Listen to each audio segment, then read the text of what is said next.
ស្វាគមន៍អ្នកទាំងអស់គ្នាមកកាន់វគ្គ Basic ICT មេរៀន Photoshop បាទនៅពេលនេះយើងចូលដល់មេរៀនទី7យើងអនុវត្តលំហាត់ Photoshop ពីការធ្វើរូប Avatar អញ្ចឹងគោលបំណងនៃលំហាត់នេះយើងចង់ឲ្យសិស្សចេះពីវិធីទី1គឺដោះសោរូបភាពទី2គឺចម្លងរូបភាពនិងចម្លង layer ទី2បដូរពណ៌រូបភាពដោយប្រើ Hue និង Saturation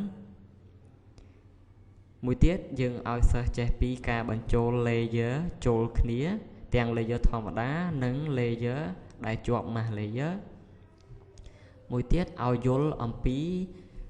ការប្រើ Liquify និង Wrap ហើយមួយទៀតឲ្យស្គាល់ពី Overlay Blending Mode និង Color Blending Mode បាទចុងក្រោយគឺឲ្យសិស្សស្គាល់ពី Opacity តើយើងចាប់ផ្ដើមអនុវត្តទី1យើងត្រូវបើករូបដើម្បីបើករូបអ្នកទាំងអស់គ្នាអាចចូលទៅ File យកពី Open ឬក៏អ្នកទាំងអស់គ្នាអាចចុចលើផ្ទាំងខ្មៅនេះ2ដងតមកសូមយករូបដែលមានឈ្មោះបាទចុងក្រោយនេះគឺ julia.jpg បើកមក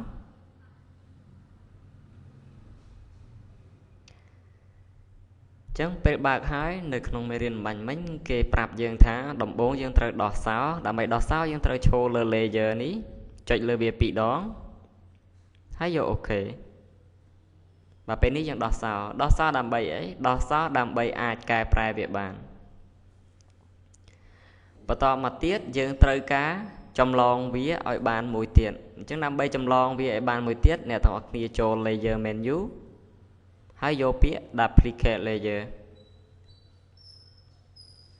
បាទហើយយកអូខេអ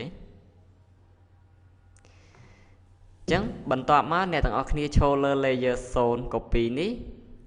អ្នកទាំងអស់គ្នាត្រូវ select លើកន្លែងណាដែលយើងចង់ឲ្យពណ៌វាបដូរទៅជាពណ៌ខៀវអញ្ចឹងឧបករណ៍ដែលយើង select នេះគឺឧបករណ៍ Quick Selection Tool អ្នកទាំងអស់គ្នាអាចចុចអក្សរ W ចុច mouse ស្ដាំលើវាមក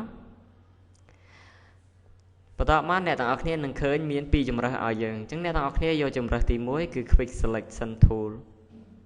បន្ទាប់ពីបានហើយអ្នកទាំងអស់គ្នាត្រូវចុចចំសញ្ញាបូកនេះ Quick Selection Tool ដែលយកសញ្ញាបូកនេះអូសពីលើបាទរូបនេះពីចាប់ពីក្បាលរហូតដល់សាច់កមក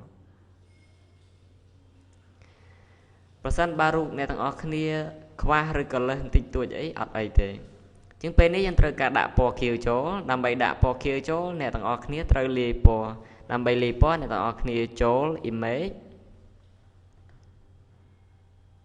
ហើយយក adjustment ហើយយក hue saturation ឬក៏អ្នកទាំងអស់គ្នាអាចចុច shortcut key ចុច control អក្សរ U អញ្ចឹងឧទាហរណ៍យើងចុច control អក្សរ U បើវានឹងចេញផ្ទាំងបែបនេះមកហើយក្នុងមេរៀនគេឲ្យយើងដាក់ឲ្យយើង tick colorize បាទដើម្បីឲ្យយើងពេលយើងធ្វើការអីទៅវានឹងបង្ហាញពីអ្វីដែលយើងធ្វើអញ្ចឹង hue កន្លែងនេះយើងដាក់218 saturation យើងដាក់55បាទចុងក្រោយ lightness យើងដាក់ដក5